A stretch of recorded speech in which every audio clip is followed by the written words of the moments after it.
चलिए गाइस बात करते हैं ओला इलेक्ट्रिक मोबिलिटी लिमिटेड की। क्या है बड़ी खबर जो हमको पता होना चाहिए और इन खबरों का इम्पैक्ट कंपनी में कितना होने वाला है आने वाले 2-3 दिनों में। चलिए इसको समझते हैं। जैसा अभी न्यूज आर्टिकल्स में जगह जगह एक बात फैल रही है और सब इस बात को अच्छे से जानते हैं कि ओला इलेक्ट्रिक का जो जेन 3 स्कूटर है उसकी खुद की सेल 56% के आसपास है। यानी टोटल सेल का 56% सिर्फ जेन 3 स्कूटर से आता है। और ये समझने वाली बात है क्योंकि ओला इलेक्ट्रिक जितने भी स्कूटर बेचती है, मान लेते हैं 100 स्कूटर्स में से लगभग 56 स्कूटर 56 स्कूटर सिर्फ जेन 3 पोर्टफोलियो से ही आते हैं। मतलब कंपनी की आधी से ज्यादा बिक्री जेन 3 स्कूटर से ही होती है। इसीलिए ये जो अपडेट निकल के सामने आ रही है, जो खबर निकल के सामने आ रही है, काफी इंपॉर्टेंट है। यहाँ पर आप हेडलाइन में देखिए कि ओला इलेक्ट्रिक को अभी हाल ही में PLI सर्टिफिकेशन मिल चुका है, वो भी जेन 3 स्कूटर को लेकर। इसका मतलब ये है कि कंपनी को अपनी सेल की वैल्यू का 13 से लेकर 18% तक का इंसेंटिव मिल सकता है। इंसेंटिव यानी गवर्नमेंट से पैसा मिल सकता है, लेकिन ये पैसा 2028 तक मिलेगा।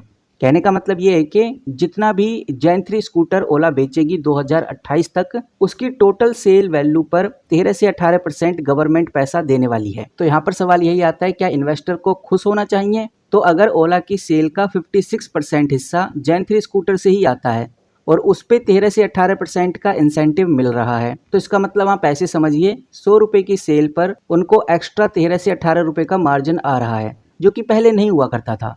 तो वाकई में ये एक काफ़ी पॉजिटिव और काफ़ी इंपॉर्टेंट बात है। कंपनी यहाँ पर खुद ये बात कह रही है कि ये सर्टिफिकेशन से हमारा जो EBITDA है वो पॉजिटिव हो जाएगा और हमारे ऑपरेशन सारे प्रॉफिट में दिखने लगेंगे।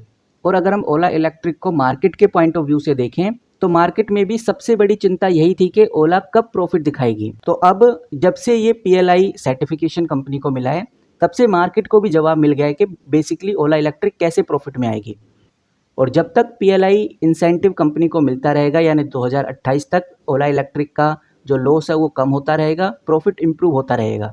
लेकिन इन्वेस्टर को ये भी देखना होगा कि कंपनी बिना इंसेंटिव के कितनी सस्टेनेबल है, और इसकी वैल्यूएशन निकालने के लिए हम आने वाला जो डेटा होगा, जो कंपनी के Q2 रिजल्ट होंगे, उससे आइडिया लग जाएगा। बट ये बात हमें ध्यान में रखकर जरूर चलनी है। लेकिन कंपनी ने यहाँ पर अपना एक नया प्लान बनाया है। कंपनी का सीधा कहना है कि हमें इंसेंटिव तो मिल ही जाएगा, इसीलिए हम ओला इलेक्ट्रिक यानी जेन 3 के जो स्कूटर्स हैं उनके प्राइस कम करने वाले हैं। यानी कि कंपनी भविष्य में प्रॉफिट नहीं कमाना चाहती, भविष्य में पैसा नहीं इकट्ठा करना चाहती, वो इस इंसेंटिव का यूज करेगी प्राइस को कम करने में। प्राइस कट करके कंपनी ज्यादा कस्टमर्स को अट्रैक्ट करना चाहती है। दोनों ही हालात में कंपनी के बिजनेस ग्रो करेंगे, लेकिन प्राइस कट करने वाला जो ऑप्शन है, इससे कंपनी का मार्केट शेयर भी बढ़ेगा। क्योंकि जब कस्टमर्स को लगेगा कि ओला के स्कूटर्स और सस्ते हो गए हैं, तो बड़ी सेल हमें देखने को मिलेगी और हो सकता है कि दिवाली के ऑफर में हमें ये चीज़ देखने को मिले। तो ओला फुल प्लानिंग में है कि किस तरह से अपनी सेल को बढ़ाना है, मार्केट शेयर किस तरह से कैप्चर करना है। और जिस हिसाब से भविष्य अग्रवाल कह रहे थे कि हम फिर से अपना मार्केट शेयर 30 से 35% कर लेंगे, तो वो चीज़ हमें अब देखने को भी मिल रही है कि हाँ, ये पॉसिबल है कि ओला इलेक्ट्रिक अपना मार्केट शेयर फिर से बढ़ा ले। अभी ओला का मार्केट शेयर 17 से 18% है। तो अब देखते हैं कि भाई आगे क्या सिचुएशन क्रिएट होती है। फिलहाल इस न्यूज़ के चलते हुए ओला इलेक्ट्रिक लगभग 7 से 8% बढ़ता हुआ नजर आया है। 5 दिन का रिकॉर्ड आप उठाकर देखिए तो 11% का रिटर्न, और पूरे एक महीने में ये कंपनी 32% तक बढ़ चुकी है। इसीलिए ओला के ऊपर ज़्यादा नज़र रखी जा रही है, क्योंकि एक महीने से ओला अच्छी ग्रोथ में है। और अगर हम मनी कंट्रोल पे चेक करें तो मैं आपको वॉल्यूम दिखाना चाहूँगा। अगर आप वॉल्यूम देखेंगे तो 50,000 करोड़ के आसपास का आपको इधर वॉल्यूम देखने को मिलेगा, और आज भी कंपनी में 50,000 करोड़ के आसपास का ही वॉल्यूम ट्रेड होता हुआ नजर आ रहा है। तो इससे आइडिया लगता है कि भाई ओला इलेक्ट्रिक एक मोस्ट एक्टिव स्टॉक आज के टाइम पे बन चुका है।